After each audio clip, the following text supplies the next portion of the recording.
In this video, we're going to look at one of the PAG 1 practicals. Now, this is taken from the OCR lab book, an older practical, determining the empirical formula of magnesium oxide. A big part of this experiment is researching and planning, so you're going to have to go and look up a method, but failing that, this is a workable method. It relies, this experiment, on taking certain results.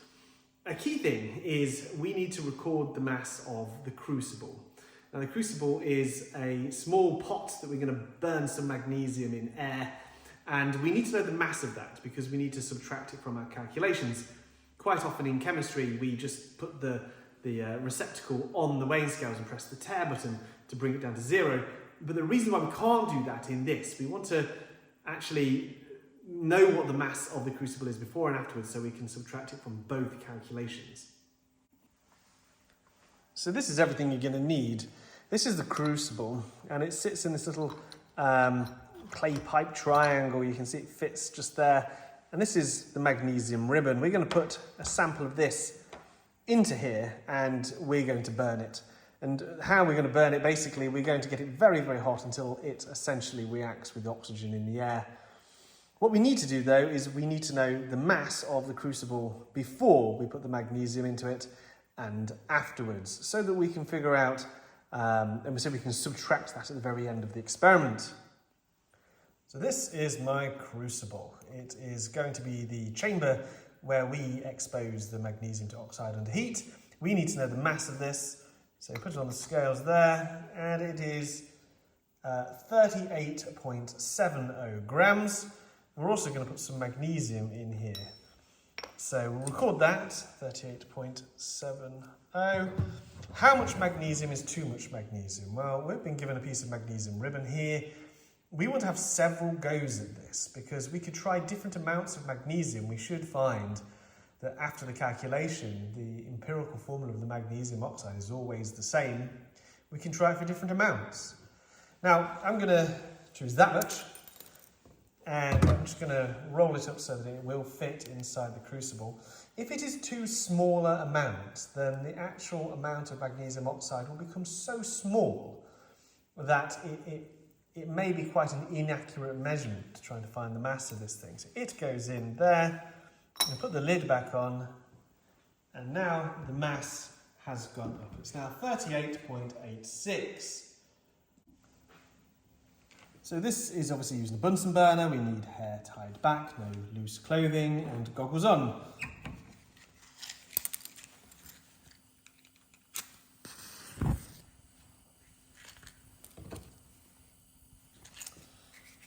So we're going to heat over a blue flame. Use the tongs to transport the crucible and place it on the heat. Now, sometimes I think it's sometimes worthwhile doing this part of it, getting that nestled in when it's not being heated, just in case it tips. At the moment, if it's cold, then you could perhaps, dare to put your hand in there just to get it leveled and sitting very still. You can't do that if it's red hot. So sometimes it's worthwhile having the Bunsen on the safety flame and then turning it to the roaring blue flame and then putting it underneath. Now, as we heat this, it's important to let oxygen get into it, but at the same time, we don't want to lose any mass of any smoke that might get out.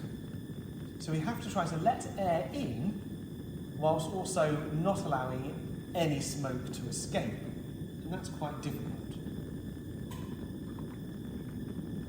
Line that so it becomes easy for us to pick it up.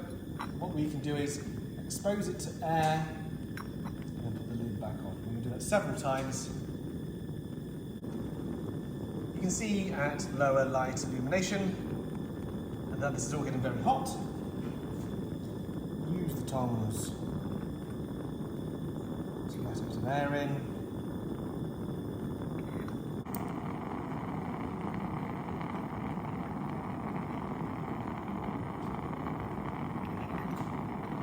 Reaction's happening nicely. You don't want it to escape. You just want some air to get in.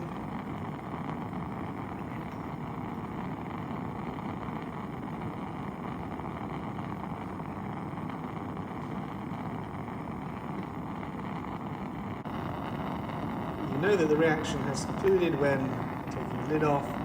You see that the magnesium ribbon then doesn't start emitting any light. So at this point, we now need to let the whole thing cool down, and it has to cool down substantially before you can move it. So now that it's cooled down, we need to find the mass of the whole thing. The mass is now 38.96. So now we need to work through these masses. So 38.71 grams was the mass of the crucible. Then of course we added the magnesium, and it was 31.86 grams. And then we heated it up and we measured the mass afterwards. It was 38.96 afterwards. Now, if we take the mass of the crucible and the magnesium and subtract the mass of the crucible, we'll end up with the mass of the magnesium by itself. So if we do 38.86 minus 38.71, this is going to give us a mass of 0.15 grams. Now the mass of the magnesium plus the oxygen is going to be this minus the mass of the crucible, so it's going to be 38.96 minus 38.71, which is 0.25 grams. So you can see that the difference, how many grams different this is, it's 10 grams different. So the mass of the oxygen, which is added to our magnesium, must be 10 grams. And so what we could just do is do 0.25, the mass of the magnesium and the oxygen, minus the mass of the magnesium alone, and that will give us the mass of the oxygen, which is going to be 0.10 grams. So the next step is we need to know the molar mass. Now, we could use MR, or in this case, these are simple elements, so we don't need to use this.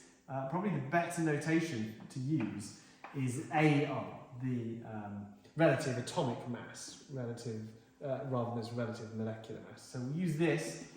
And for magnesium, the relative atomic mass is 24 grams, and the relative atomic mass for oxygen is of course 16 grams.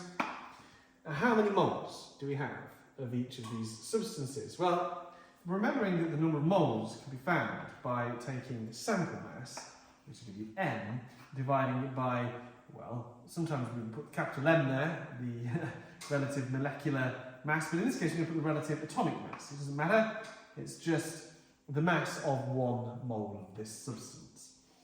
So here, if we wanted to work out the number of moles of magnesium present, then we would have to do the mass of magnesium, 0.15 divided by 24, and this would equal 0.00625.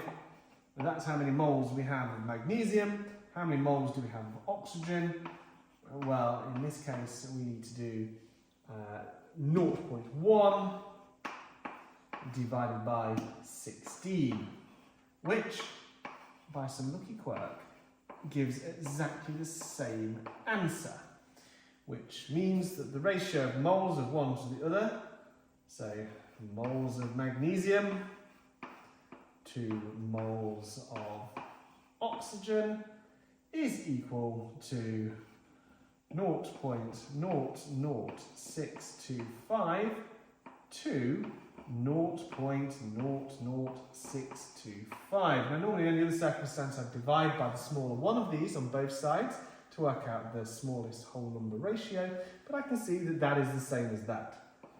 So it's a ratio of 1 to 1. It means that the empirical formula of magnesium oxide is 1 mole of magnesium and 1 mole of oxygen reacting together to form magnesium oxide, and that is the empirical formula.